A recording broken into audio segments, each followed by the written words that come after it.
Controlling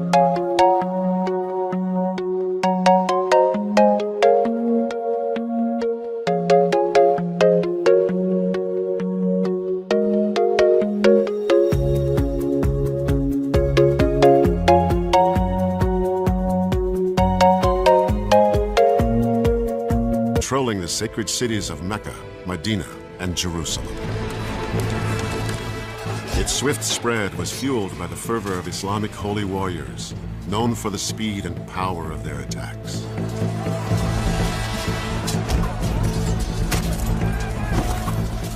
Yet it is an empire also remembered for its cultivation of art and architecture, and the development of a legal code. This is the story of a vast and mysterious kingdom. A kingdom where sultans and pashas schemed, and a harem of concubines produced heirs for the throne. It is an empire that continues to shape our world today.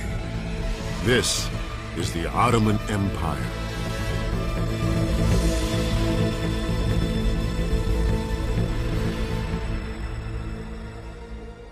It was the dawn of the 14th century.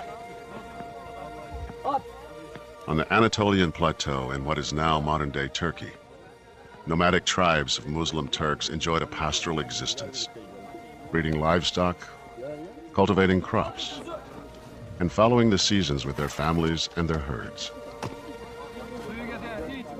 But now their native lands were under siege.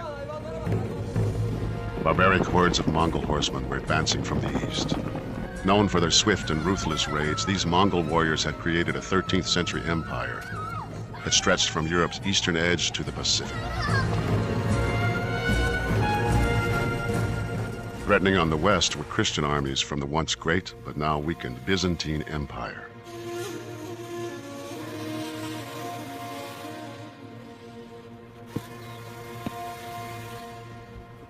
With their land and their way of life endangered from two sides, one man emerged as the tribe's leader. His name was Osman. He was tall, with a dark complexion and hazel eyes. He was known as a brilliant rider and swordsman. Osmanlı Devleti'ni kuran Osman Gazi'nin etrafında Osman was the founder of the Ottoman Empire. He surrounded himself with strong and brave soldiers, reckless men who were superior riders that could fire their arrows on the move. They were skilled in ancient Turkish Anatolian warrior tricks, ambushes, and hit and run tactics.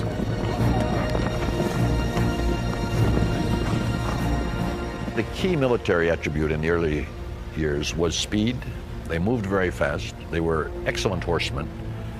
And they used a very powerful short bow, which gave them major military tactical advantage over their enemies.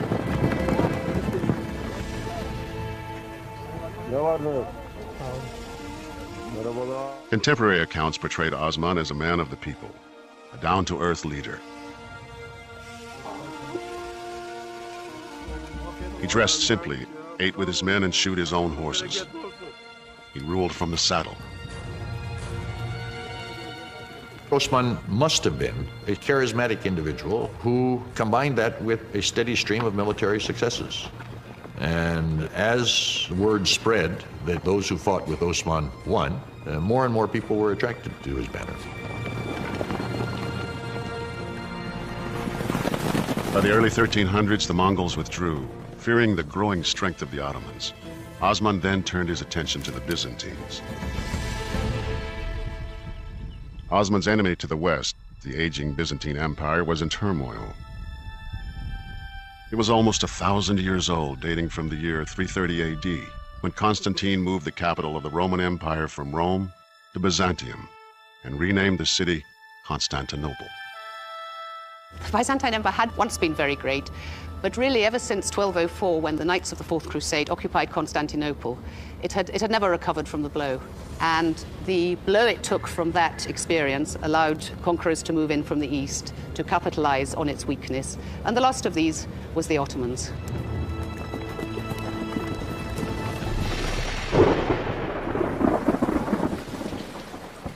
In the spring of 1302, fate smiled on Osman and his followers. Unusually heavy spring rains in the Saqqara Valley, in what is now northwest Turkey, flooded the valley floor and changed the course of the river. The fortifications along the old riverbed built by the Byzantines to protect their border, were suddenly out of position and useless. This small act of nature shifted the course of history.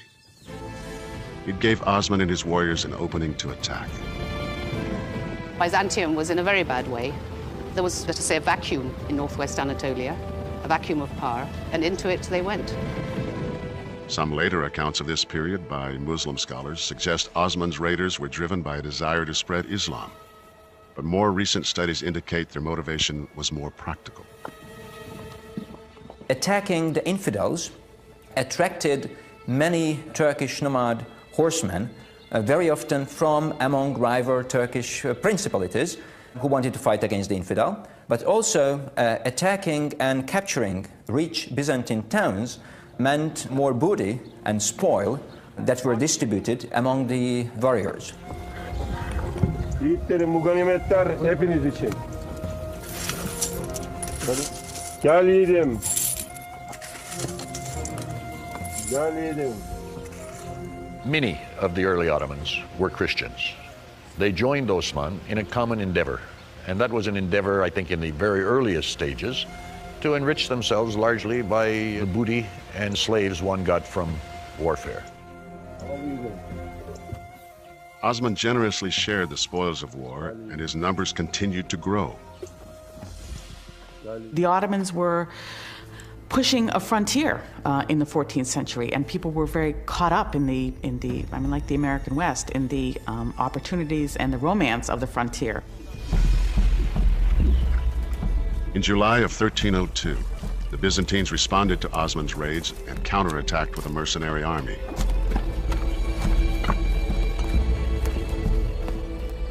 Osman used tactics he had learned from the Mongols. He dispatched a small squad to lure the Byzantines into a deadly ambush.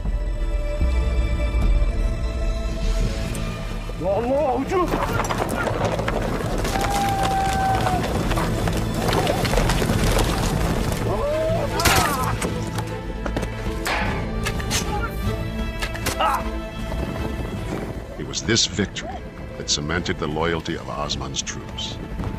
If you were a leader, the absolutely most basic thing you had to do was to get a group of fighting men who would be loyal to you, and their loyalty to you would transcend their loyalty to their tribe. Osman's principality, a small strip of land about the size of Manhattan, was born. By 1307, his fighting force, which began with less than 400 soldiers, numbered over 4,000. His followers became known as Osmanlis. Western languages translated the word as Ottomans. Osman's power grew not just from the force of his personality, but also from the belief in his divine right to lead. Osman and his followers were Sufis, members of a mystical sect of Islam that was popular on the frontier because it didn't require praying in mosques or reading from the Quran.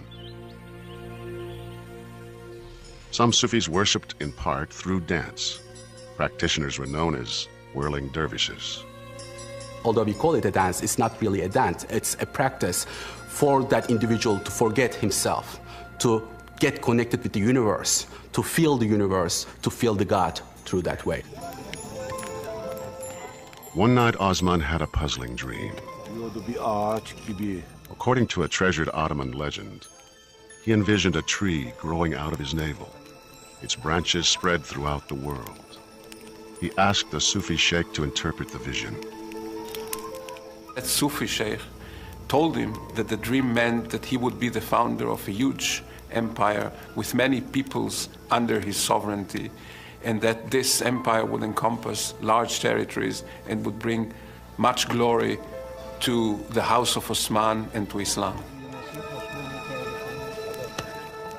Osman married the sheikh's daughter. With the birth of their son, Orhan, the great Ottoman dynasty was born.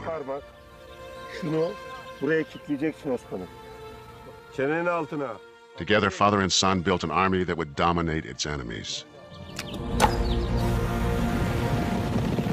During the next 20 years, they plundered the surrounding countryside, expanding their territory at the expense of their rivals. Their attack was swift, but their treatment of the vanquished was fair. Unlike other conquering powers of the times, the Ottomans granted religious freedom to Christians in conquered territories. This policy would lay the foundation for the future success of the empire. I think the most important point to keep in mind about the early Ottomans is that they judged people on what they had to contribute, not ethnicity, not race, not religion. Any of the markers we use today simply don't seem to have been very important. By the time of his death in 1324, Osman had fathered an enduring dynasty. His son Orhan would build on that legacy, creating a powerful Muslim army that would soon be knocking on Europe's door. In 1324, Orhan replaced his father Osman as the leader of the Ottomans. While the father had rallied a tribe of nomads to fight for survival, the son wanted more. Orhan wasn't satisfied with capturing tribes and controlling small villages. He had bigger and more well-defended targets in mind, and new tactics were required. The first real city they take is the city of Bursa, and we know that they took it by building two castles, one on either side of the city, outside the walls of Bursa, and basically blockaded it, starved it into submission over an 11 or 12-year period. When the city finally surrenders and Orhan, the conqueror, goes into the city, he sees dead bodies and he asks the commander of Bursa, "What are all these dead bodies?" And he said, "Most of them died of starvation," which is why we ended up surrendering the city. Orhan made Bursa his new capital and declared himself king, or sultan. The next challenge was governing this new territory. We can assume that Ottomans learned a lot from those people who were living in these urban centers. They acquired knowledge about architecture, they acquired knowledge about decorative styles, they acquired knowledge about how to live in an urban environment. Orhan established a monetary system and issued coins. He opened schools and built both a mosque and a monument to his father Osman. It didn't take too long before the once nomadic Ottomans took to city life, moving from tents into stone and wood houses and developing carpentry and farming skills. Now a regional power with control of trade routes, the Ottomans were a force to be reckoned with.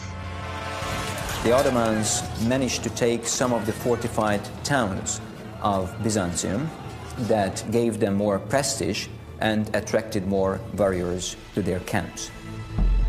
At the same time, in the neighboring Byzantine Empire, a continuing conflict between Emperor John Cantacuzene and a rival faction had erupted into civil war. The Byzantines had once ruled the civilized world, from the Danube to Damascus. But now Byzantine Emperor Cantacuzene was struggling to retain power. He asked his neighbor and former enemy Orhan for help. Orhan agreed, seizing the opportunity to profit from Cantacuzene's weakness, and he was given the emperor's daughter in marriage as a thank you. The bargain helped them both. With Orhan's support, Cantacuzene defeated his enemies and remained in power. But Orhan got the better deal. In the early 1350s, under the guise of helping Cantacuzene, Orhan ordered 6,000 of his troops across the Dardanelles.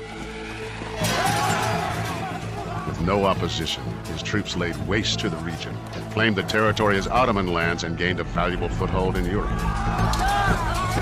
This marked the beginning of the Ottoman Empire's westward expansion into the Balkans and beyond. Over the next 16 years, Orhan continued to expand his territory and consolidate his power. In just 60 years, the Ottomans had risen from a tribe of nomads to become rulers of more than 500,000 people. In 1362, after a 38-year reign, Orhan, the first sultan of the Ottoman people, died. His son, Murad I, continued the aggressive expansion of the empire, following the same policy of tolerance as his predecessors: conquer and tax, rather than conquer and convert. The Ottomans acted in a tolerant way, but not out of any philosophical commitment to something that we would call tolerance today, but for reasons of state. It was easier to subdue territories rather than to try and convert everybody. The Ottomans' policy of religious tolerance made administering conquered territories much easier. It reduced resistance and diminished the chance of revolt. In many areas, Christian subjects welcomed the Ottomans more as liberators than as oppressors, paying less tax to the Ottomans than they had to previous rulers. This had a kind of steamroller effect, which helps account for the speed with which the Ottoman conquests occurred, particularly in the Balkans. They simply rolled through whole areas because, yes, they fought. Whenever somebody stood out against them, they fought, and they won. But I think for every place they conquered by force of arms, they probably conquered 2 places by just a very effective PR system. But for Murad, new Christian subjects offered a greater opportunity. He devised a plan to create a fierce and loyal cadre of troops. Ottoman officials descended on towns and Christian territories, ordering young boys of the village to come forth for inspection. The villagers would display their youth, and the Janissary officer would go from one to the other. Height, weight, proportions. The officer would select the ones he thought would be best and took them with him. Those selected became conscripts in Europe's first standing army, an army that would transform the continent's military landscape. They were known as new troops, or Janissaries. At first, panic spread throughout Balkan Christian communities when the Janissary recruiting officers arrived. It was a process which entailed these children being dragged, literally dragged and forced out of their families. Families begged local priests to delete their sons' names from parish registers. Some parents arranged marriages for sons as young as 12 to take advantage of the marriage exemption. But over time, attitudes changed. Families realized how prestigious the path was. They knew what a promising career this could entail, and indeed not few of the more successful recruitees into this system later became very important high-ranking officials in the Ottoman state who did not forget where they came from. New recruits were brought to the Ottoman capital and converted to Islam. Allah, Allah, eyvallah. Allah, Allah, eyvallah.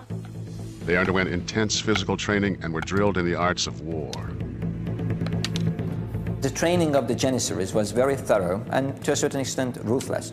There was a physical training, weightlifting and wrestling. They practiced the various formations. There was archery practice regularly twice a week. When their military training was complete, they were tattooed with a number and a symbol and sent out to work. First, they were sent to Turkish families. It was a very heavy physical work, farming the land. When they returned, their physical shape was much better. They were much stronger, and they knew the language. The strongest and brightest were sent to special schools to finish their education. Janissaries who entered what are called the palace schools got a very broad education. They were trained in Arabic, Persian, Turkish. They were certainly trained in the Islamic sciences. Everyone was taught a skill.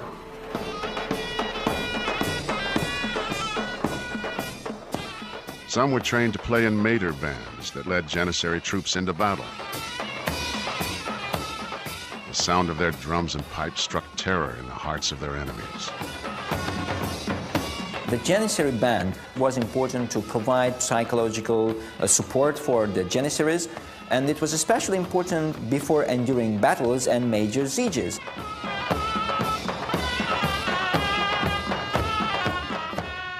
Janissaries who demonstrated extraordinary bravery were rewarded in later life with transfers from military service to civil service.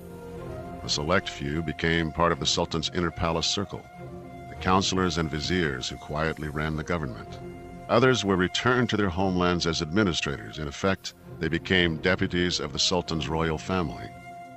So if you had been taken, let's say, at the age of 12, had been considered one of the top-notch kids, had been sent to the palace school, by the time you're 20, 21, and you pass out of that, you become an officer in the corps, you can become an officer in the provincial cavalry or an officer in some of the regiments of the palace.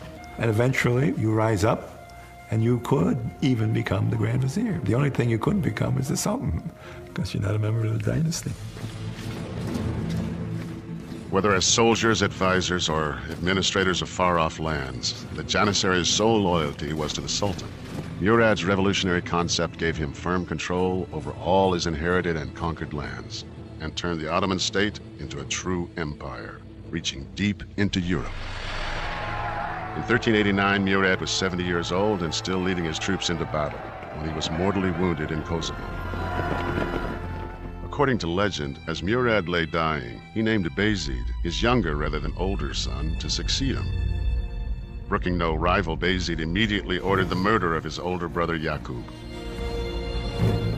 Murad's radical departure from eldest succession would set a deadly tradition and define the Ottoman dynasty for centuries. This whole question of being an Ottoman prince, you were going to have to kill all of your brothers, or they were going to have to kill you. It's hard to imagine. As you grow up, living what for us is the unthinkable. Over the next decade, the Ottoman Empire descended into chaos and civil war until a new sultan emerged as one of history's great conquerors.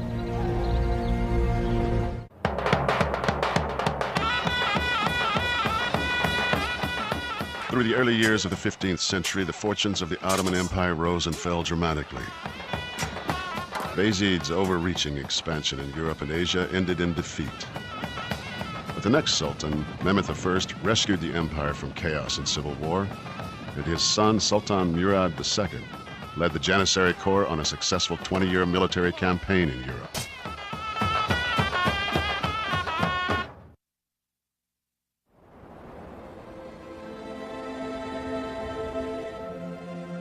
By the year 1444, after 23 years in power, Sultan Murad II was exhausted. Murad II was tired of the burdens of ruling and warring and negotiating, and really wanted to retire and become a solitary scholar. Murad II then took an extraordinary and unprecedented step. He abdicated and handed over the monarchy to his 12-year-old son, Mehmed II. But the son's reign was brief, and Murad II's retirement was short, just 2 years. The rise of a coalition of his old enemies, including Hungary and Venice, sent Murad II back into battle. This time, he remained sultan until his death in 1451. When his son Mehmed II assumed the throne for the second time at the age of 19, he felt he was ready. But the Janissaries, still loyal to his father, were skeptical and rebellious. The troops, the Janissaries and others, are used to looking to the father for leadership and guidance. And this young kid comes on the scene and people say, well, why should we take him very seriously? As the empire again edged close to chaos, young Mehmed's enemies circled, watching and waiting. He needed a bold stroke, a conquest that would win over the skeptics. He turned his eyes to Constantinople. Constantinople was a mythic place for the Ottomans. Constantinople represented imperial power, global success. Sultan Mehmed, gerekse onun hocası Akşemseddin, Molla Gürani ve onun A primary motivation to capture Constantinople for Mehmed II were the words of the Prophet Muhammad himself, who said, "Conquering Constantinople would take a glorious army led by a superb commander." Müjdesini verdiği güzel asker, güzel komutan olmak hedefiydi. Mehmed had the confidence of a brash 19-year-old. He banished the Janissaries who challenged his rule and demanded a pledge of loyalty from those who remained. The conquest of Constantinople was actually a message to rivals in the Ottoman power structure that he was challenging their authority. Mehmed immersed himself in military manuals, studying the tactics and weapons of the world's most successful armies. Mehmed 19 yaşında ikinci defa tahta geçtiğinde Mehmed was willing to do whatever it took to achieve his goal. He was studying day and night, and he was even dreaming about it. Once he ordered his vizier to the palace in the middle of the night, and he told him, "Pasha, Pasha, I can't sleep because my mind is filled with thoughts about conquering Constantinople. How are we going to do this?" alaraktan Paşa İstanbul'un fethini düşünmekten uyuyamıyorum. In the spring of 1452, Mehmet ordered the construction of a new fortress just 6 miles from the outer walls of Constantinople. Wanting it completed quickly, the Sultan, with all the energy and impatience of youth, worked side by side with the stonemasons. Rumeli Fortress was completed in just 4.5 months. He built almost overnight this enormous castle on the European side of the Bosphorus at one of the narrowest spots on the Bosphorus as a companion to a castle that already had been built by an earlier Ottoman Sultan on the Asian side. Together, these two fortresses would make it nearly impossible for supplies or reinforcements to reach Constantinople. Any ships that came from the Black Sea that tried to break through to help Constantinople from that side, he would shell with artillery. Simply being there cut off the ability to in any way provision the city. And that is reminiscent of what we'd seen even a century or so earlier when the Ottomans traditionally built fortresses outside of cities that they wanted to conquer and starve them into submission. But Mehmet was not content to just wait. He marched 6,000 fresh troops into his new fortress. His intentions were clear. Byzantine Emperor Constantine XI was terrified. He immediately began to fortify the city. Imperial Constantinople in 1453 was an enormous walled structure with a few villages inside, very scattered centers of population, that basically the city had become depopulated. While still the crown jewel of the dwindling Byzantine Empire, Constantinople was no longer the majestic, thriving capital it had once been. The population had shrunk from almost 1 million at the end of the 10th century to just 40,000. But as a fortress, it was still almost impregnable, with 14 miles of reinforced stone walls. In some places, 2 lines of walls as high as 40 feet. It was one of the strongest fortifications of its time. You can't imagine they're ever being conquered by anyone. Those great walls are what kept Constantinople from being overrun by its enemies for centuries. Burası İstanbul'un kara tarafındaki kapılarından bir tanesi. This gate is one of the entrances to Constantinople. In times of peace, the Byzantines would open these gates to the public and to soldiers so they could enter the city freely. But in wartime, when the city was under threat, they would wall up the gate like this and block the entrance in order to keep the enemy outside. As you see here, the last wall built into this gate was when Mehmet II prepared to attack the city.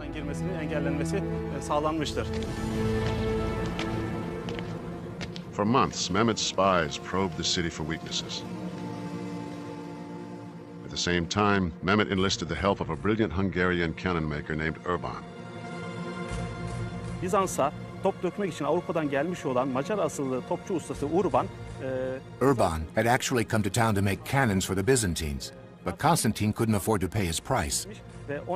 So he told Mehmet he could make him the best cannons in the world, and Mehmet agreed to pay him 4 times his asking price. Kendisine beklediğin 4 katı bir maaş vererekten kendisi için toplar dökmesini istemiştir.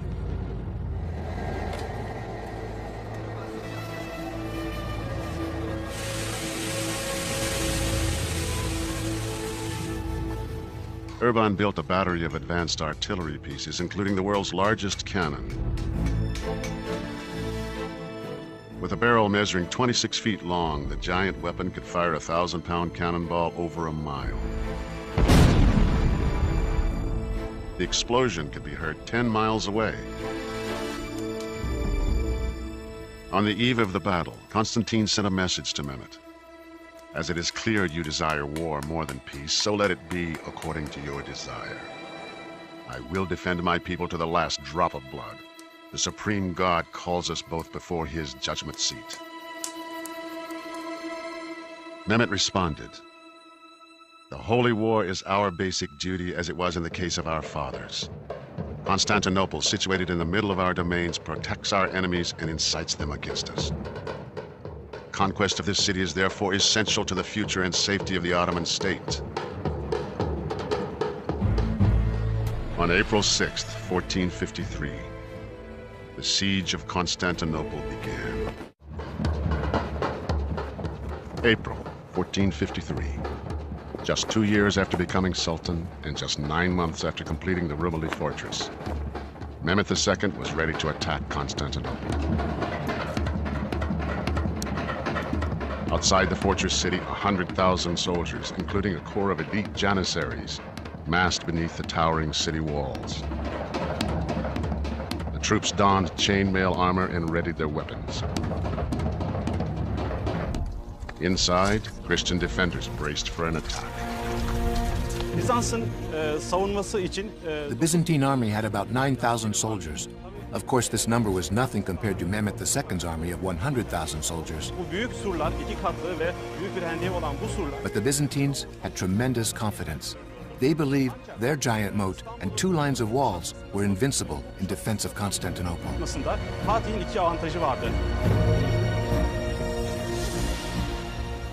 Mehmet's troops moved their siege towers and catapults into position and anxiously waited for the order to attack.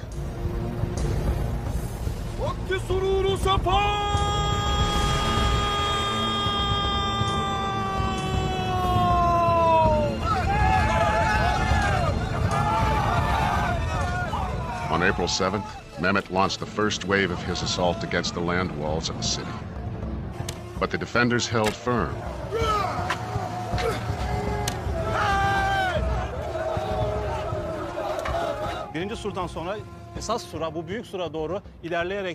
The Ottoman soldiers who managed to get past the moat and the first line of walls ran up ladders that they leaned on the second line of walls.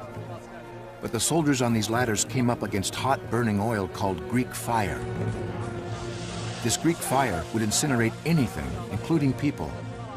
Also, Mehmet had built mobile siege towers as tall as the walls themselves. But these towers were made of wood and leather, and the Greek fire would burn them all. A huge number of foot soldiers who were not the elite Janissaries were used by Mehmet II as cannon fodder. And they were doing the initial damage by softening the city. As ground forces continued their attack, 150 ships of the Ottoman Navy approached the city and readied their guns. Constantinople is on a peninsula, and Mehmet's spies had learned that the seaward walls facing the Golden Horn were not as thick as the land walls. But when Mehmet's navy tried to attack, the Byzantines were ready. Before the Ottomans arrived, though, the Byzantines stretched a chain along the Golden Horn in order to deny access to the Ottoman navy. It was important because by denying access, they could concentrate the forces along the land walls.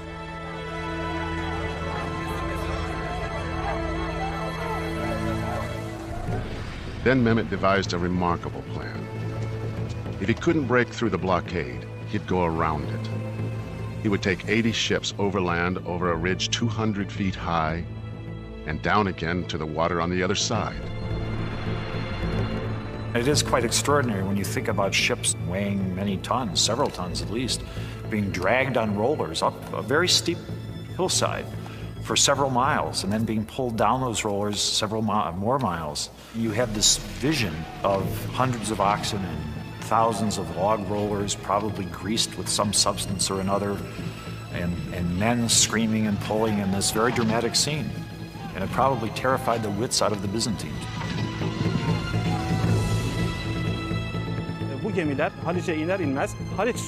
As soon as these ships made it into the Golden Horn, they started to fire on the walls. Constantine redeployed troops from the land walls, but this created a serious weakness in their defense. At the same time, teams of oxen and hundreds of men dragged Urban's monster cannon into position to assault the land walls. The giant cannon could only be fired 3 times a day. It would get so hot after firing that the Ottomans had to use olive oil to cool it down to prevent it from cracking during firing. The big gun, along with Mehmet's other artillery batteries, pummeled the walls. surların önüne 14 ayrı batarya yerleştirdi ve bu bataryalar Mehmet had 14 artillery batteries positioned in front of the walls, and they fired day and night. atış sistemi gerçekleştirdi. To complement the big cannons, he developed a unique firing system for destroying the fortress. The cannons would aim at 3 points on the walls and fire continuously at these points. Kısmı yıkıldı ve askerler yıkılan yerlerden surların içine girdiler. On May 29, 1453, after 7 weeks of intense siege, Mehmet gave the order for what would become the final assault. First, a wave of irregulars weakened the Christian front line.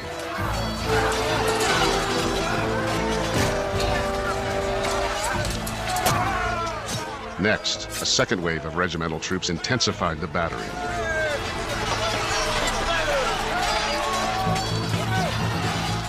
Finally, a force of 5,000 Janissaries held back until the decisive moment moved in.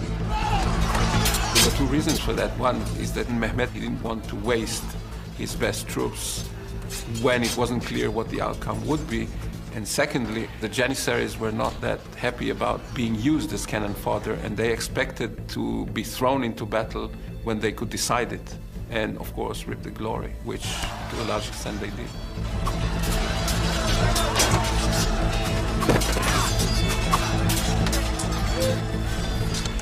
The wall was breached.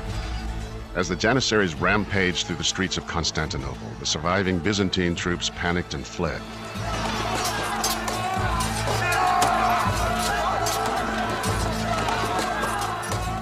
Emperor Constantine knew all was lost. He hurled himself into the midst of the enemy and was cut to pieces.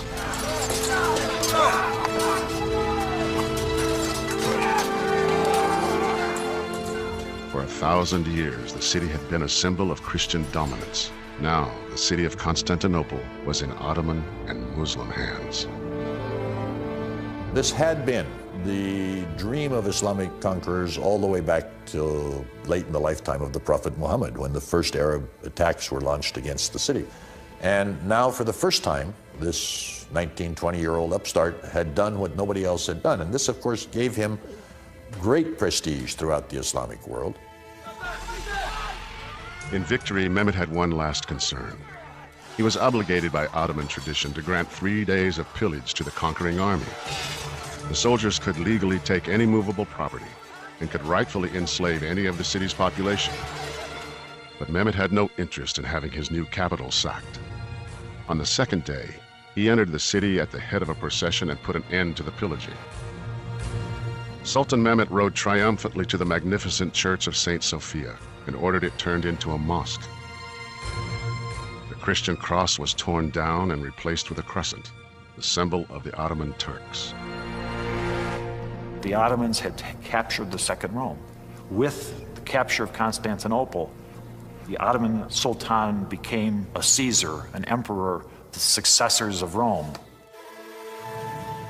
The fall of Constantinople shocked Western civilization. There were ceremonies of mourning in St. Peter's in Rome. Pope Pius II urged Mehmet to convert to Christianity.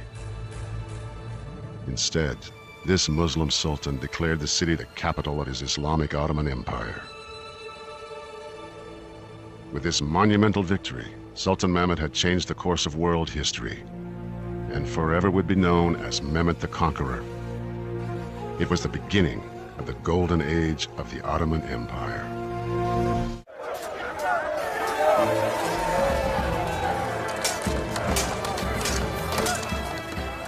The conquest of Constantinople was a towering achievement for both the Ottoman Empire and its young Muslim sultan, Mehmet the Conqueror. Once he conquered the city on the 29th of May, 1453, something that had been the dream of Islamic rulers for 700 years, he got unbelievable prestige.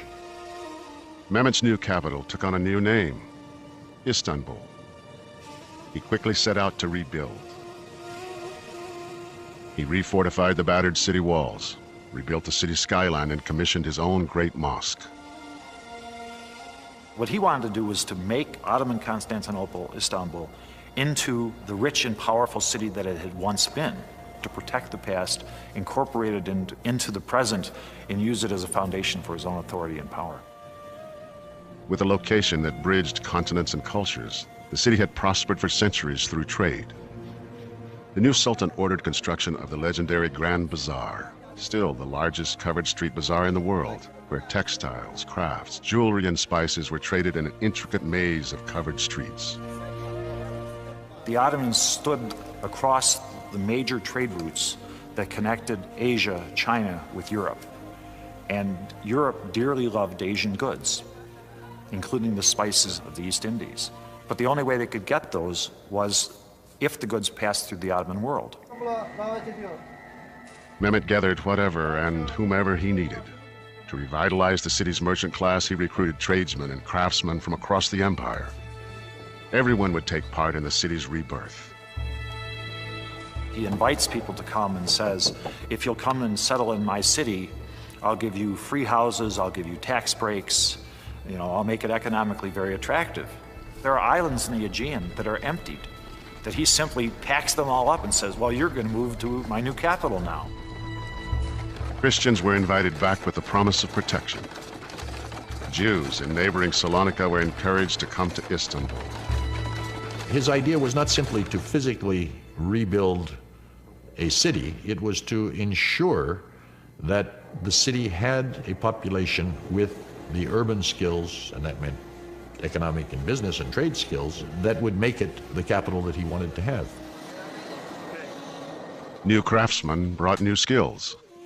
Silk from the early Ottoman capital Bursa, along with wool, goat hair, and cotton, were woven together into intricate carpets that became the Ottomans' most famous export. In 1465, the 33-year-old Sultan Mehmet II began work on the crown jewel of his new city, the extraordinary Topkapi Palace.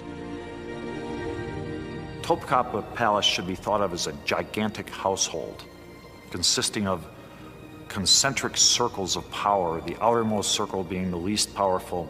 And as you get closer to the center of the palace, you get closer to the person of the Sultan, and therefore closest to the locus of power.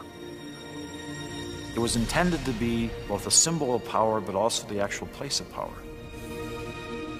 The massive 173-acre complex would ultimately include 10 mosques, 2 hospitals, 5 schools, 12 libraries, and 22 marble fountains. What you see in the background here are the chimneys of the kitchens.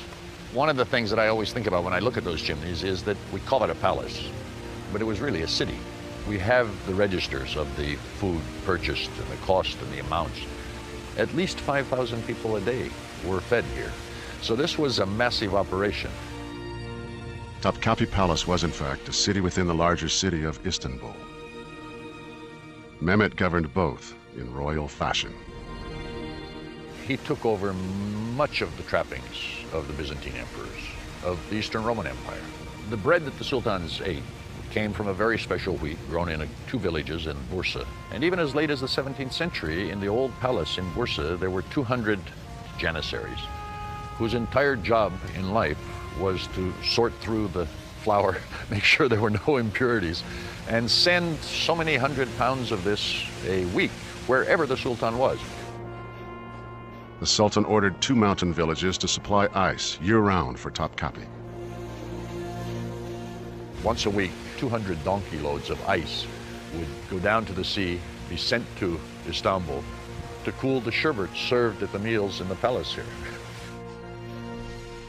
Mehmet's religious tolerance and his broad interests in art and commerce transformed Istanbul into the vibrant new center of the Islamic world. He surrounded himself with Byzantine historians, philosophers, writers, diplomats.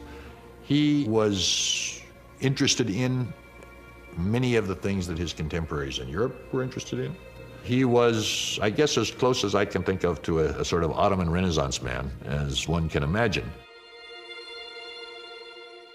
But his civic interest didn't alter Mehmet's military goals or aggressiveness. Rebuilding Istanbul required money, and new conquests generated new revenues. For 25 years, he waged war against the Christian territories, pushing the outer boundaries of the empire into Romania, Albania, and Bosnia, and dominated his enemies. His primary goal was to conquer Christian lands, then subdue them and tax them. He pushed very hard.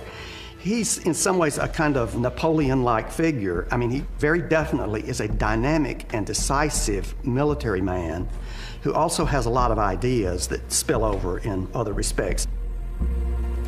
After an extraordinary 30-year reign, Mehmet the Conqueror died of natural causes on May 3rd, 1481.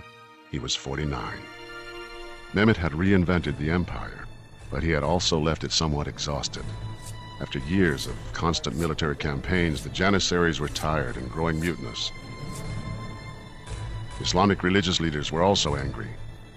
They resented the Sultan's attempts to assert his authority in what were traditionally religious matters. He was also a person with too much voltage. By the end of his reign, there was a real demand for a relaxation from his over-aggressive policies and a move back towards stricter Islamic norms. This struggle for control within the Islamic faith would plague Mehmet's successors. The Ottomans were heading for violent and enduring clashes within the Islamic world. After Mehmet the Conqueror's death in 1481, the Ottoman Empire enjoyed a period of relative tranquility under his son Bayezid II. But Bayezid's peaceful nature and cautious approach proved to be his undoing. His sons argued for a more aggressive and forceful policy. In 1512, his son Selim won the support of the Janissaries and forced his father to abdicate. Selim's reign began brutally, even by the standards of Ottoman succession. Some historians believe Selim poisoned his father. He then ordered his 2 brothers and 5 nephews killed. Selim had come to power and maintained power by sheer force and force of personality, and was quite unhesitant to utilize violence. He was also a man who ruled by fear. All Ottoman rulers had nicknames, and they sometimes are quite telling. Selim's is Yavuz, which means grim or mean. He probably got that nickname because he is the Ottoman ruler who turns against the older Islamic states. Islamic law prohibits Muslims fighting Muslims, but Sultan Selim claimed other Middle Eastern rulers were heretics and went on the attack. By 1517, Selim's army had swept through Iran, Syria, Lebanon, and Egypt, capturing the holy cities of Jerusalem, Mecca, and Medina. These conquests earned him the title of Caliph, meaning head of Islam. Up until that time, the people they ruled were overwhelmingly Christian. It's now that, for the first time, a majority of their population were Muslim. And of course, the conquest or the incorporation of the holy cities of Mecca, Medina, and Jerusalem for the Ottomans was a prestige factor. This allowed them to see themselves and be viewed by others as the leading Islamic dynasty. But Selim didn't live to enjoy his prestigious position. In 1520, just 8 years after becoming Sultan, he died suddenly of an infection. Had he lived, later Ottoman lore held that he would clearly have become Sahib Quran, that is, a world conqueror who had never been defeated in battle. He was likened to Alexander. In his short, violent reign, Selim had doubled the size of the Ottoman Empire and assumed leadership of the entire Muslim world. At the time of Selim's death, his only son, Suleiman, was the governor of Manisa province. With no brothers to battle, it was a rare instance of peaceful succession. Suleiman would go on to become the empire's greatest sultan, earning the name Suleiman the Magnificent. 16th century Europe was dominated by young and dynamic leaders. England's Henry VIII, Francis I of France, the Habsburgs' Charles V, and Russia's Ivan the Terrible. Suleiman saw himself as a major player in this world and set out to prove it. Taking the throne at age 26, he immediately launched his first military campaign. Suleiman took it upon himself immediately to establish his own reputation as a Ghazi, as a warrior for the faith. Suleiman was able to establish himself as a commander with whom to be reckoned. Suleiman's army, led by the Janissaries, pushed deep into the heart of Europe, The city of Belgrade fell in August of 1521. The next year, Suleiman's navy captured the island of Rhodes. Suleiman kept on the attack. In 1526, his army first entered and sacked Hungarian capital of Buda. 3 years later, his troops pushed all the way to the gates of Vienna. The Ottomans were now a force in European affairs. To expand the empire further, Suleiman knew he needed a stronger navy. The Ottomans are engaged in a fundamental battle with Spain for control of the Mediterranean. So there is a major superpower battle going on throughout the 16th century for mastery of the Mediterranean. And the Ottomans needed the very best naval commander that they could get. Suleiman offered one of the Mediterranean's most feared pirates, then called corsairs, the role of admiral of his fleet. His name was Hayreddin Barbarossa. This is very, very typical of the Ottoman ability to take people on the ground who had some native talent and then turn them to their own uses. And throughout Ottoman history, if you were enough of an outlaw, if you made enough trouble for the Ottomans, eventually they'd decide to appoint you to a government post, because better to have you on their side than to be making trouble for you. Barbarossa, with the backing of Suleiman, built a fleet of 200 ships. Within several years, this new navy helped create one of the largest empires in history, stretching across 3 continents from Russia through Eastern Europe, the Middle East, and into North Africa. Along with his military prowess, Suleiman was also a shrewd politician. When the Reformation split the Christian church in Europe into Catholic and Protestant, Suleiman took the side of the Protestants. The Ottomans favored Protestantism to the extent that they did, precisely because their traditional enemies were Catholic countries. So it was based on politics rather than some sort of assessment of dogma. Suleiman's backing and financial support proved crucial. Some historians even claimed that the Protestant movement might have failed without Suleiman's support. Suleiman, of course, was very much concerned about his public image, and he wanted to be known as one of the, perhaps the greatest leaders of his own age. One way to do this was to conquer, capture all these territories, defeat your enemies. Another way of doing this is to make Istanbul, the capital of this mighty Turkish Ottoman Empire, beautiful. In Istanbul, Suleiman launched a cultural and architectural revival to match that of the European Renaissance. Topkapi Palace was refashioned into the grand style of a European king. The court adopted the ceremonial style of European royalty. He called on a janissary named Mimar Sinan to create mosques and public buildings throughout the empire. Sinan was trained as a military engineer, building arsenals, bridges, and aqueducts, and he proved to be an architectural genius. Over a 40-year period, he designed and built 79 mosques, 34 palaces, 19 tombs, and more than 60 other significant monuments and buildings. In a sense, Mimar Sinan played an important role in the public relations policy of Sultan Süleyman. He created all these structures to demonstrate the glory of Ottoman Empire and Sultan Süleyman's reign. To the Europeans, he became known as Suleiman the Magnificent, but to his own people, he was called Kanuni, the lawgiver. Suleiman developed a legal system based on precedent and case law that was consistent with the sacred law of Islam. He also insisted that all new laws be compatible with Western Christian tradition. Suleiman is known as the lawgiver because he presided over an unprecedented codification of law. But among all of Suleiman's adopted Western ways, nothing proved more significant than the simple act of falling in love and getting married. Suleiman's marriage not only reshaped his reign, it would alter the course of Ottoman history for the next century. Sultan Suleiman's decision to marry for love was unprecedented and shocking. For over a century, the Ottoman monarchy had relied on slave concubines, not wives, for the production of heirs. This traditional Islamic approach had practical advantages. It produced a steady supply of princes, and unlike European monarchies that were easily derailed by one barren generation, the Ottoman dynasty survived, uninterrupted, for centuries.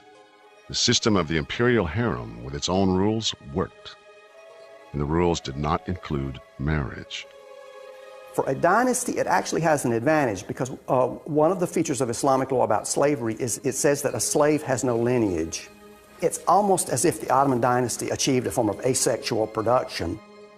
Nowadays, in the Western world, we kind of think the harem as a pleasure den of the ruler. It was, in fact, an institution in which reproduction of the Ottoman dynasty was planned and enforced. The harem women were Christian slaves, either taken as prisoners of war or brought to the palace by government officials seeking favors. The Ottoman sultans and their concubines followed this very particular policy by which each concubine could only have one son. And the minute she's produced a son, she no longer sleeps with the sultan. No two princes should be disadvantaged by having to share a mother. In other words, every prince deserves his own mother. The word harem means forbidden, and the Sultan's harem was housed in a beautiful but very restricted complex within Topkapi Palace. Chosen for their beauty, the women of the harem were converted to Islam and schooled in the Quran. Their role was to tend to the Sultan and provide sex. They would be very attractive. Many of them were taught singing, perhaps playing a musical instrument. Accommodations within the harem were lush, especially the rooms where the Sultan was entertained. Loud fountains in the windows prevented eavesdropping on private moments. At its height, over 1,000 women lived in the harem, but few actually slept with the Sultan. If a girl were successful, she might rise to a very powerful position. She might be the concubine of the Sultan and the mother of the next Sultan. It was like every little girl dressing up to be a princess, except she would have to be a slave princess. There was a strict hierarchy within the group. The most beautiful and highly trained women were allowed to sleep with the Sultan once. Among those who bore him a son, his favorites became Hasaki. These were the closest the Sultan would come to having a traditional marriage. As the size and influence of the Ottoman Empire grew, stories of concubines and the Sultan's private harem spread. European writers spun lurid tales of beautiful and naked women, fueling the myth of orgies and debauchery. Well, this fantasy of the Sultan surrounded by naked women, I think probably for the most part that didn't happen, but there certainly were 1 or 2 or 3 sultans for whom that was a reality. But overall, the harem operated according to strict moral codes of Islam. First of all, you have to just get out of your mind that this is something immoral or reprobate. Islamic law recognizes to reproduce with concubines as a legitimate phenomenon. A man can take a female slave as a sex partner if she is willing. And then if he has children by her, those children are legitimate if he acknowledges them. The Sultan had his own private path into the harem, known as the Golden Road. The only other men allowed entrance were castrated male slaves called eunuchs, who guarded, protected, and trained the concubines. The chief eunuchs sometimes became high-ranking officers of the empire, serving just under the Grand Vizier or the Sultan's chief minister. This was a highly regimented world, until Suleiman placed his handkerchief on the shoulder of a Ukrainian slave girl named Roxolana. He instructed her to return it to his quarters that night, and thus began a romance that would change the course of the empire forever. She becomes his great love, and very special things are done for her. He breaks with a number of previous customs, traditions for her. The Sultan sold all his concubines as virgins and committed to an unprecedented monogamous relationship with Roxolana. She produced 6 children with him.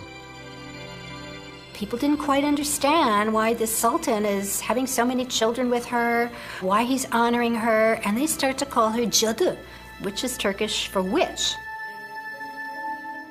Then, in 1534, Suleiman made a highly controversial choice. He and Roxolana were officially married.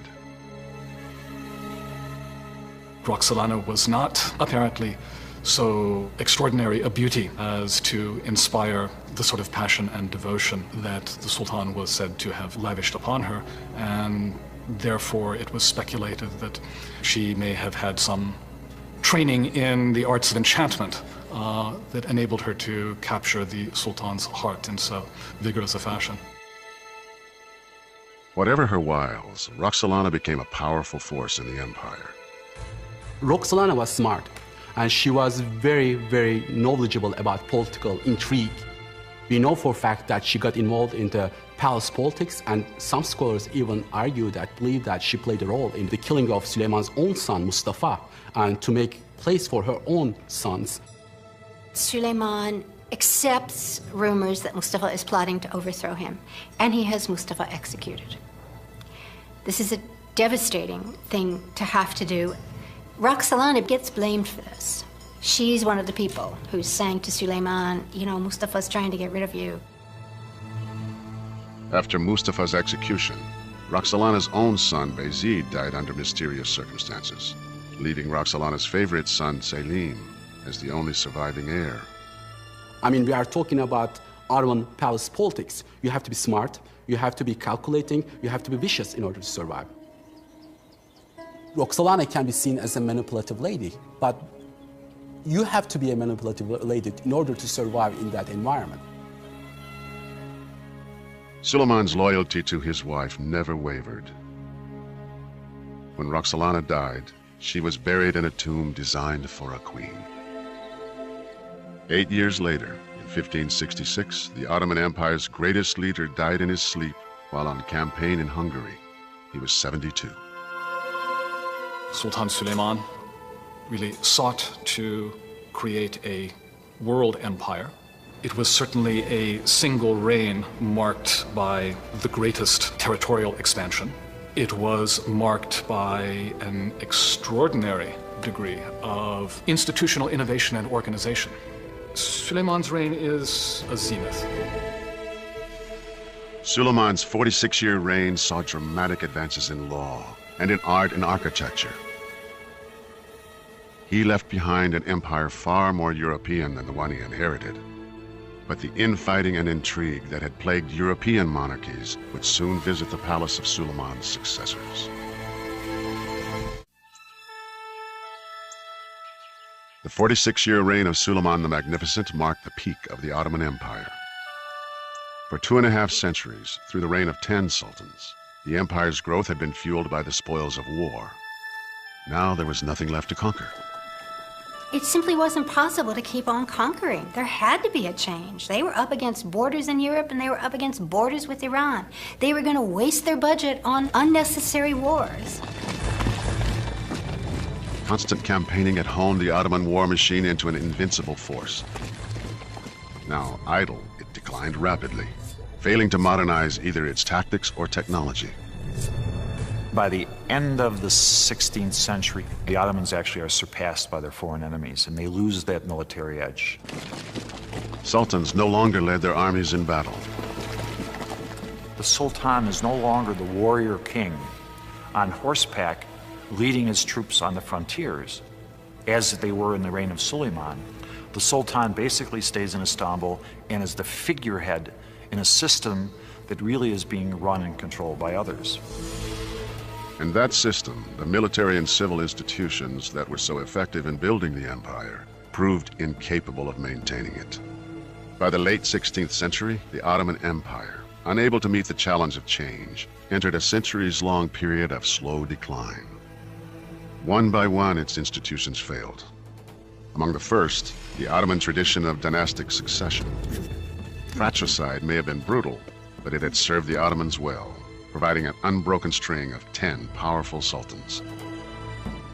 One of the things that contested succession did, crude and barbaric as it seems to us, is it tended to eliminate weak candidates to rulership.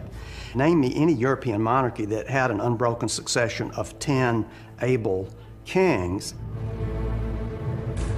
In 1595, the most violent dynastic killings in the history of the empire put an end to fratricide. Mehmet III came to power after murdering 19 young princes.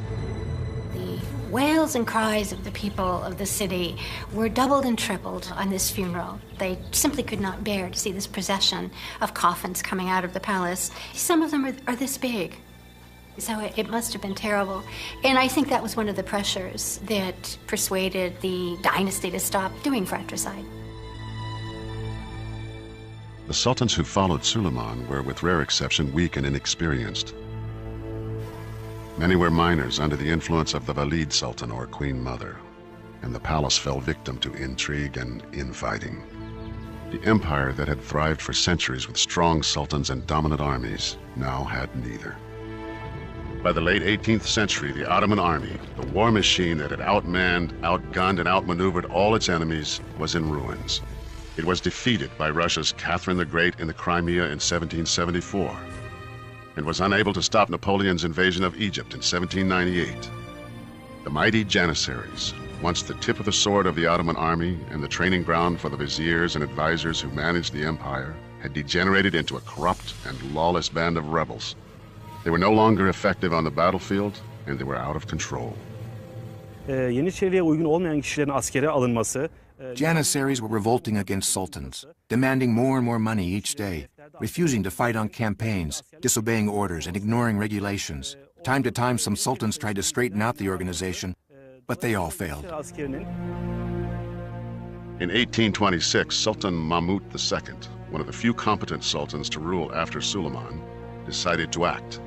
He trained 10,000 new troops loyal to him and attacked the Janissaries. The plan was very carefully laid. One night, they fired on the barracks where the Janissaries were, and the loss of life must have been huge. There were Janissaries out in the provinces too, and they were hunted down and eliminated. The Janissary era was over. In a bloody show of force, Sultan Mahmud wiped out what was left of one of history's most celebrated fighting forces. The sophisticated civilian institutions that the Ottomans had developed over centuries, tax collection systems, administrators, a complex and fair legal system, were also failing. The empire's growth had been fueled by conquest and the taxes that new territories generated. Without growth and new revenues, corruption set in. Provincial officials began selling judgeships. Merit promotion gave way to bribery and nepotism. The infrastructure collapsed. The Ottomans also failed to develop a modern economy to replace their shrinking tax base. And they faced new competition. Over time, European powers developed new sea trade routes that cut the Ottomans out of the lucrative Asian silk and spice trades. The once glorious Ottoman Empire was becoming known as the sick man of Europe. Mahmud II's successor, Sultan Abdul Mejid, looked to the West for help in bolstering the fortunes and the image of the empire. He was influenced by the British aristocratic class and mimicked European styles in his dress and in his surroundings.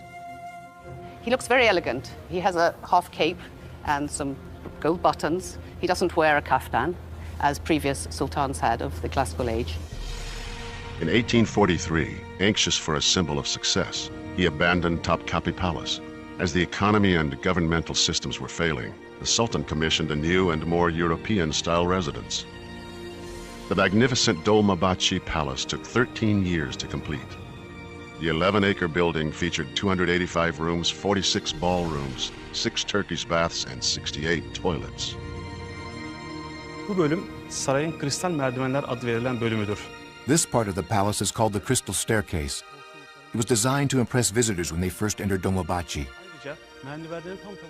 In addition to the crystal balustrades, the ceiling itself is also built of crystal, so that the light that streams through forms a magnificent display of the 7 colors of the rainbow. The ceremonial throne room was one of the largest ballrooms in Europe, designed to host state affairs for 2,500 people. The 4.5-ton chandelier was a gift from Britain's Queen Victoria. Bu saray, Osmanlı Devleti'nin inşa ettiği ikinci büyük saraydır Topkapı Sarayı'ndan sonra. This palace was built to show the glamour and the wealth of the Ottomans to foreign diplomats. But the palace came at a great cost.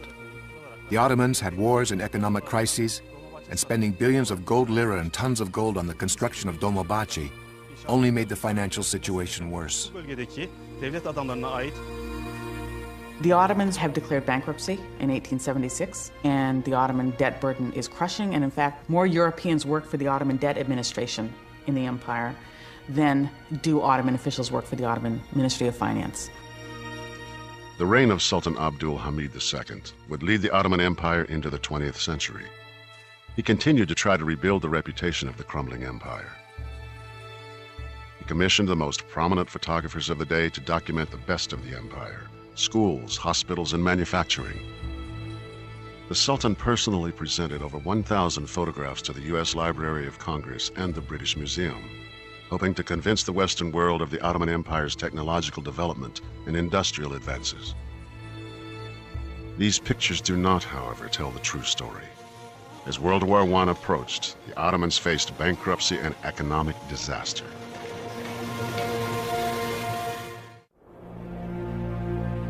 As the 20th century began, the Ottoman Empire was falling apart, stumbling from economic to political crisis. It was quite difficult and problematic for Ottomans because we see the emergence of nationalism and nationalistic ideologies during this period, especially in the Balkans first. Many of these peoples wanted to develop their own separate nationalistic identities. And some were successful in gaining independence from the Ottoman Empire. But this was not the case for the Christian Armenian minority, who had lived in the region for 3,000 years. By early in the First World War, 1915, at a time when the Ottoman Empire was shrinking and besieged from all sides, the ultra-nationalist group in power, known as the Young Turks, was trying to restore the glory of their declining empire by uniting all Turkish-speaking peoples in the empire and beyond. The Armenians came under siege when in the spring of 1915, the Young Turks ordered a forced deportation of 1.75 million ethnic Armenians out of Anatolia to Syria and Mesopotamia. The story of why and what happened is nearly a century later controversial, emotional, and hotly debated. To the Turks, the deportations were ordered because some Armenians were allying themselves with Russia, Turkey's enemy to the east. To the Armenians, this was a pretext.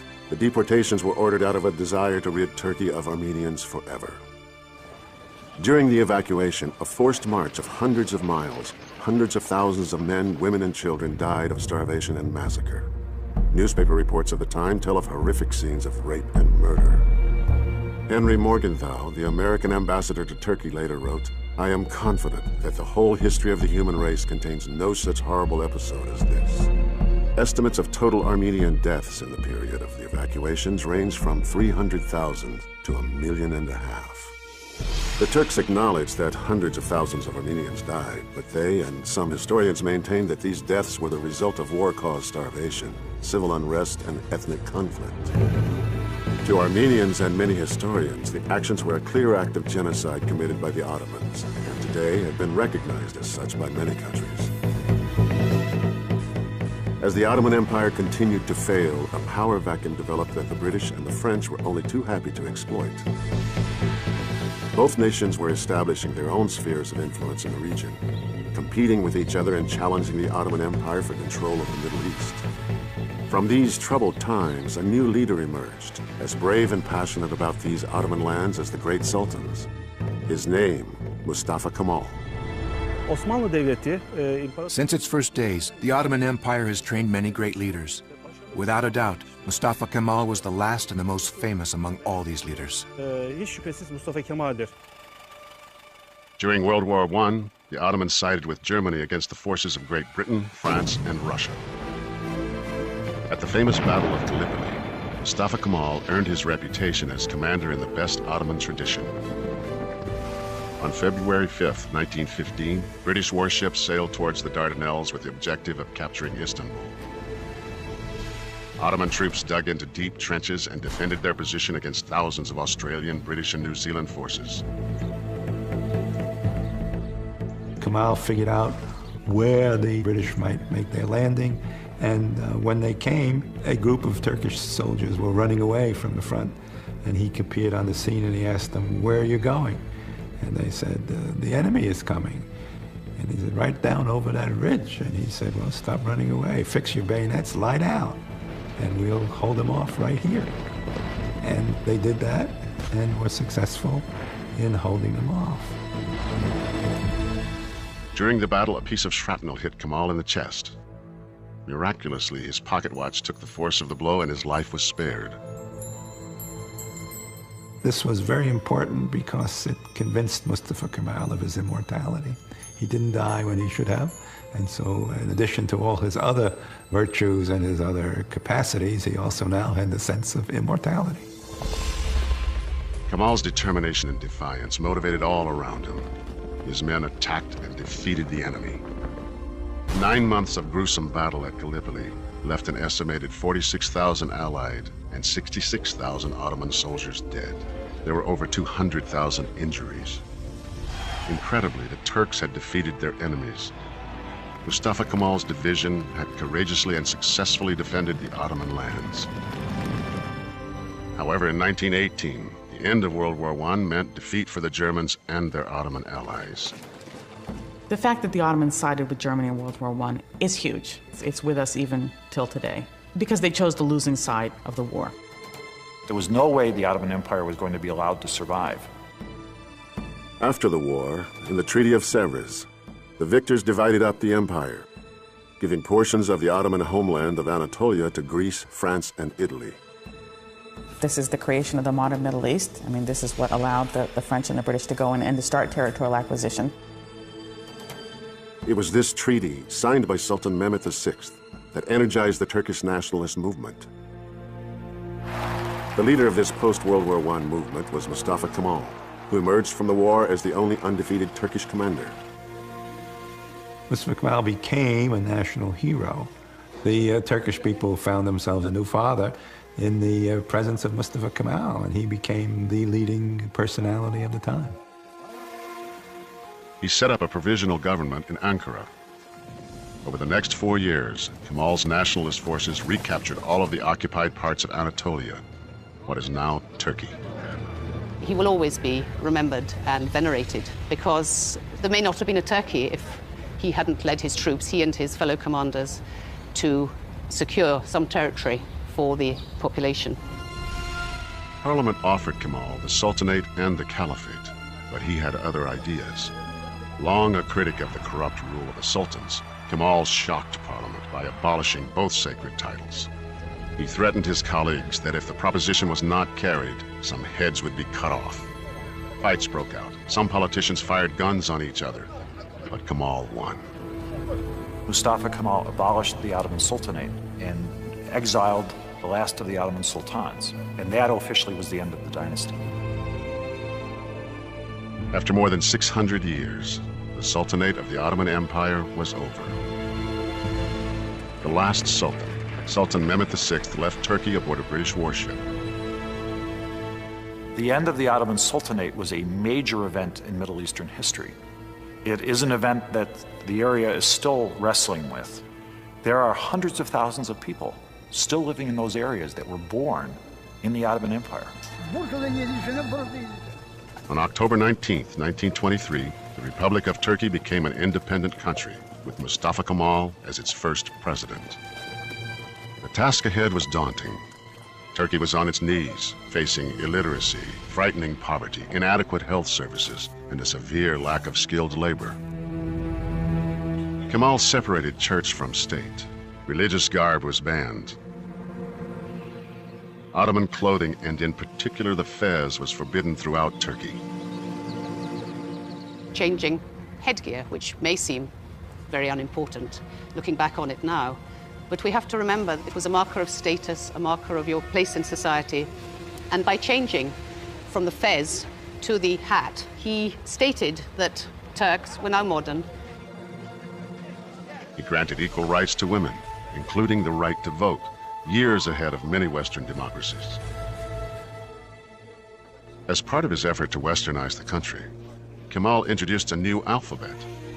Complex Ottoman Arabic was replaced by the Latin alphabet of Western languages. It's as if, for example, someone from the government coming to one of our universities in the United States and telling them from now on, Chinese will be your alphabet. You will use Chinese to write your own name. The same kind of thing happened in Turkey. Suddenly, literacy level in Turkey was 0 in one night because of that. But Kemal's bold decision paid off. In just 1 year, 1928, literacy increased over 500%. Kemal instructed all Turks to adopt traditional Western-style last names. His was chosen for him. The Grand National Assembly gives him the name Ataturk, meaning Father Turk. Mustafa Kemal had a very strong personality. More importantly, perhaps, Mustafa Kemal knew what he wanted. Mustafa Kemal is responsible for making Turkey what it is today. Mustafa Kemal Ataturk is, I believe, one of the major figures of the 20th century. And on a global scale, I think could be ranked in the top dozen or 20 figures. On November 10th, 1938, Mustafa Kemal died at the age of 57 at the Dolmabahce Palace. The clock in his bedroom remains frozen at 9:05 a.m., the time of his death.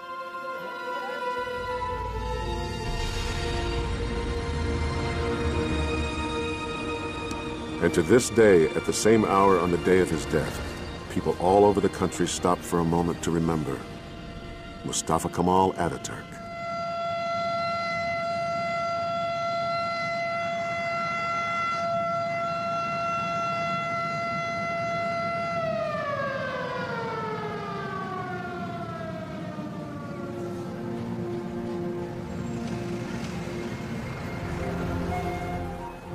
Modern Turkey, sitting at the crossroads of Europe and Asia, continues to embrace both East and West, the old and the new.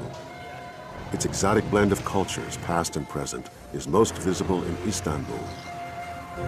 Even today, with all of the skyscrapers that have appeared in other sections of Istanbul, the old section of the city is still dominated by these wonderful Ottoman imperial mosques and by the Topkapı Palace complex as well. The influence of the Ottoman Empire is felt not just in Turkey, but in the Middle East, the Balkans, North Africa, and the Arabian Peninsula. Osmanlı Devleti, tarihin gördüğü en büyük 3. imparatorluktur. The Ottoman Empire maintained power for nearly 600 years in 3 continents. During these 600 years, they constructed unique architectural monuments, created millions of artistic works, and raised numerous scientists and high-quality statesmen. In the end, the Ottoman Empire remains an empire of contradictions. It was assembled by the might of its war machine, yet remembered for its development of fair and just laws. It conquered people of many faiths, yet until its waning years, it was... But they took it by building 2 castles, one on either side of the city, outside the walls of Bursa, and basically blockaded it, starved it into submission over an 11 or 12-year period. When the city finally surrenders and Orhan, the conqueror, goes into the city, he sees dead bodies and he asks the commander of Bursa, what are all these dead bodies? And he said, most of them died of starvation, which is why we ended up surrendering the city. Orhan made Bursa his new capital and declared himself king, or sultan. The next challenge was governing this new territory. We can assume that Ottomans learned a lot from those people who were living in these urban centers. They acquired knowledge about architecture, they acquired knowledge about decorative styles, they acquired knowledge about how to live in an urban environment. Orhan established a monetary system and issued coins. He opened schools and built both a mosque and a monument to his father Osman. It didn't take too long before the once nomadic Ottomans took to city life, moving from tents into stone and wood houses and developing carpentry and farming skills. Now a regional power with control of trade routes, the Ottomans were a force to be reckoned with. The Ottomans managed to take some of the fortified towns of Byzantium that gave them more prestige and attracted more warriors to their camps. At the same time, in the neighboring Byzantine Empire, a continuing conflict between Emperor John Cantacuzene and a rival faction had erupted into civil war. The Byzantines had once ruled the civilized world, from the Danube to Damascus. But now Byzantine Emperor Cantacuzene was struggling to retain power. He asked his neighbor and former enemy Orhan for help. Orhan agreed, seizing the opportunity to profit from Cantacuzene's weakness, and he was given the emperor's daughter in marriage as a thank you. The bargain helped them both. With Orhan's support, Cantacuzene defeated his enemies and remained in power. But Orhan got the better deal. In the early 1350s, under the guise of helping Cantacuzene, Orhan ordered 6,000 of his troops across the Dardanelles. With no opposition, his troops laid waste to the region, claimed the territory as Ottoman lands, and gained a valuable foothold in Europe. This marked the beginning of the Ottoman Empire's westward expansion into the Balkans. The key military attribute in the early years was speed. They moved very fast. They were excellent horsemen. And they used a very powerful short bow, which gave them major military tactical advantage over their enemies.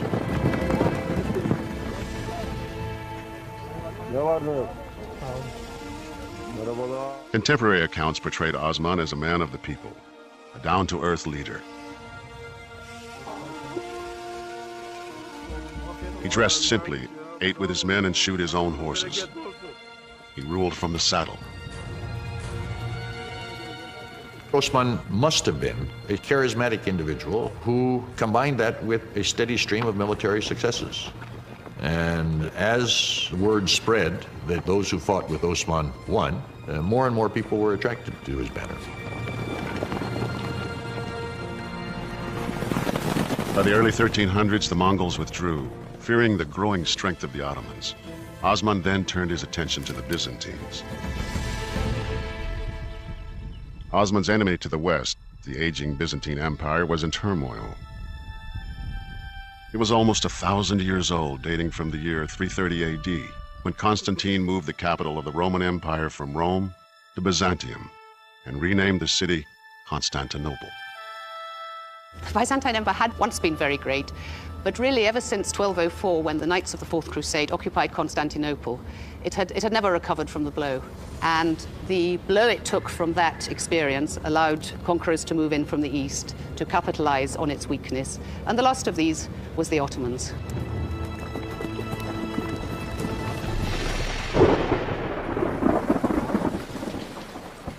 In the spring of 1302, fate smiled on Osman and his followers.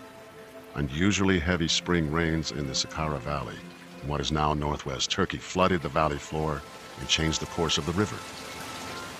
The fortifications along the old riverbed, built by the Byzantines to protect their border, were suddenly out of position and useless.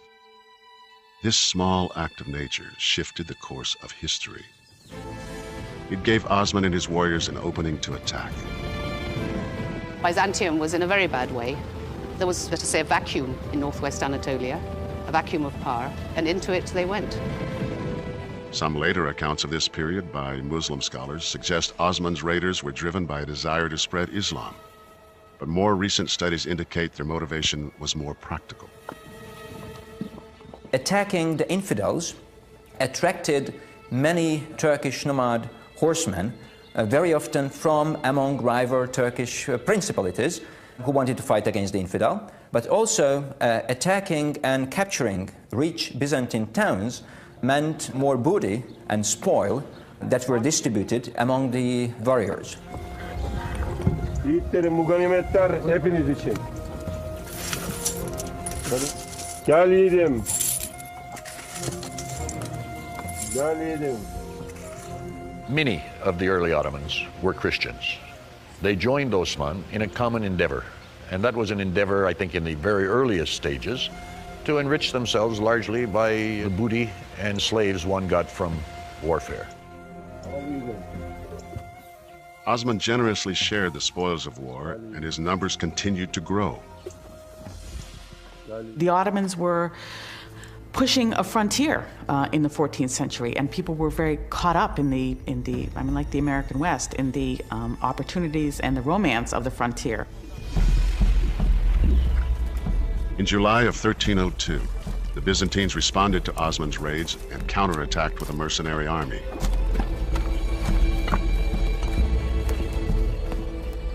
Osman used tactics he had learned from the Mongols. He dispatched a small squad to lure the Byzantines into a deadly ambush.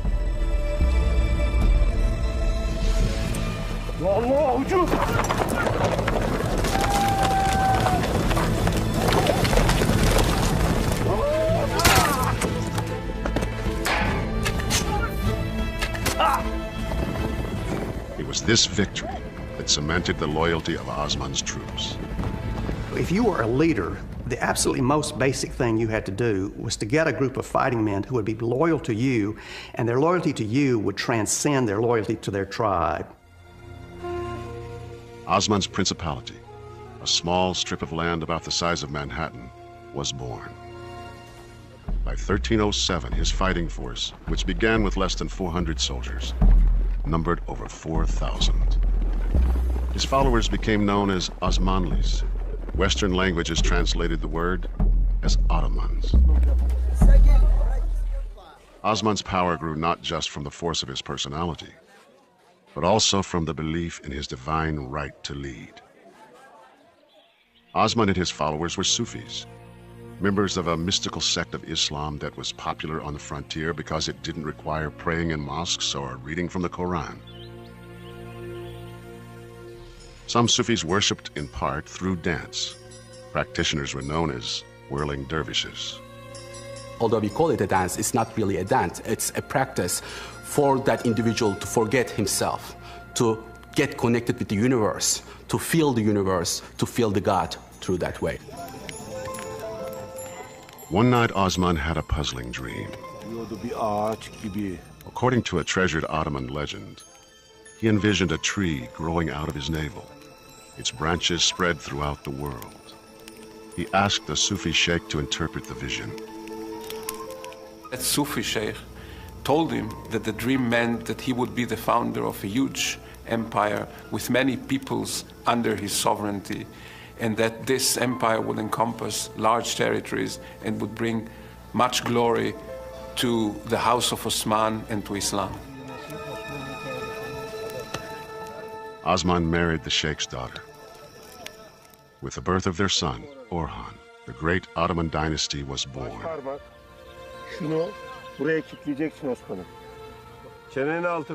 Together, father and son built an army that would dominate its enemies.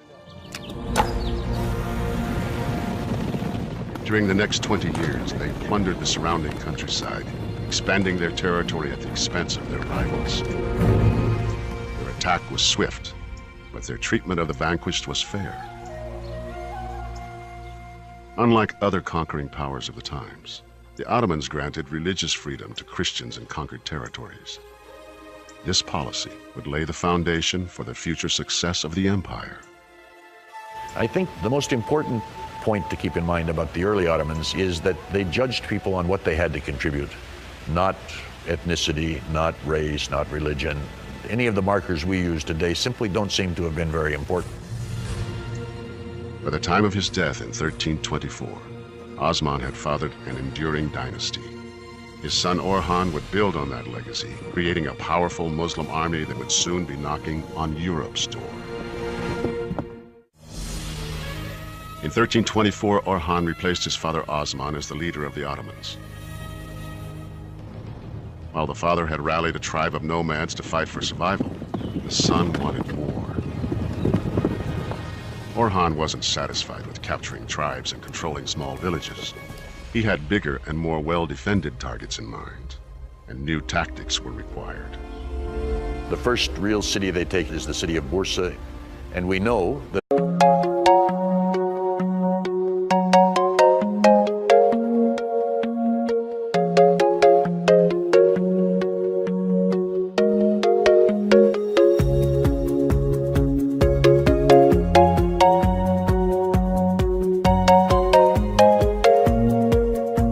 controlling the sacred cities of Mecca, Medina, and Jerusalem. Its swift spread was fueled by the fervor of Islamic holy warriors, known for the speed and power of their attacks.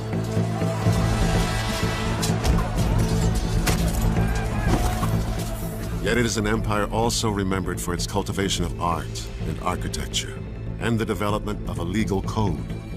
This is the story of a vast and mysterious kingdom.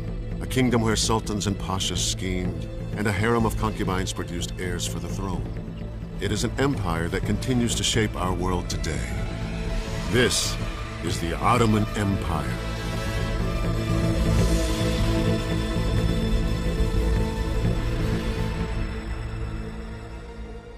It was the dawn of the 14th century. On the Anatolian plateau in what is now modern-day Turkey, nomadic tribes of Muslim Turks enjoyed a pastoral existence, breeding livestock, cultivating crops, and following the seasons with their families and their herds. But now their native lands were under siege. Barbaric hordes of Mongol horsemen were advancing from the east.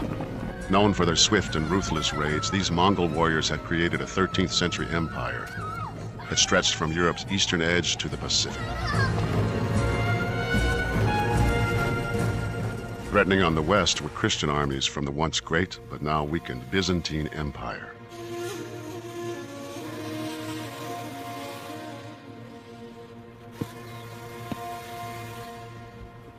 With their land and their way of life endangered from two sides, one man emerged as the tribe's leader. His name was Osman.